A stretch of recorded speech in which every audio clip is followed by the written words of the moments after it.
Bana, kwa majina yetu Savile Charles, jina kubwa, sauti yenye baraka. Nikukaribisha katika channel yako nzuri ambayo inakupa taarifa kila siku na kukupa taarifa ambazo kiukweli za kukonga nyoyo. Sasa cha kufanya, uwe subscribe channel, ushare, ulike, ucomment ili uwe kwanza kupata kazi zetu na uwe shabiki yetu namba 1. Na vile vile hata mimi pia mkono uweze kwenda kinywani, au sio bwana? Nchini Senegal bwana, uvaaji wa shanga kiunoni kwa wanaume si jambo geni wala la ajabu, bali ni sehemu ya utamaduni na imani za asili zilizopokelewa kutoka kwa mababu. Kwa kijana kama Libase Gue anayetokea katika ardhi hiyo ya Alliance of Teranga, urembo huu unaojulikana kama gris huaminika kumpa mchezaji ujasiri, kinga dhidi ya husda na ulinzi dhidi ya majeraha anapokuwa uwanjani.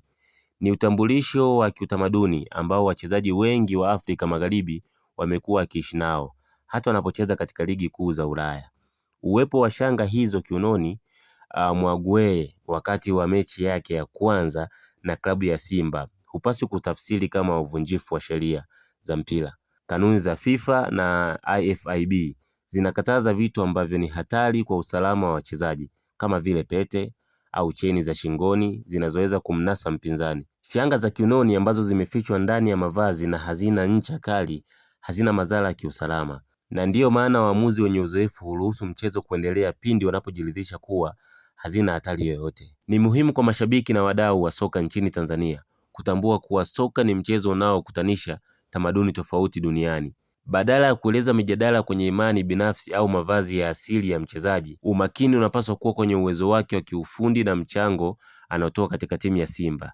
Libase Gue amekuja kuitumikia klabu kwa weledi na utamaduni wake ni sehemu ya utu wake ambayo haiondoi kipaji kikubwa cha soka alichonacho miguuni mwake. Hivyo basi, kuibua mijadala hasi kuhusu shanga za kiunoni ni kukosa uelewa wa utamaduni za wenzetu na kanuni za mchezo. Kama ambavyo wachezaji wengine wa kimataifa wanavyoheshimiwa kwa asili zao, Gue anastahili kuungwa mkono ili afanye kazi yake kwa amani. Tuishangilie Simba na tuwashangilie wachezaji kwa vipaji vyao, tukiacha mambo ya utamaduni yabaki kuwa sehemu ya utambulisho wao bila kuleta mgawanyiko miongoni mwa wapenzi wa soka.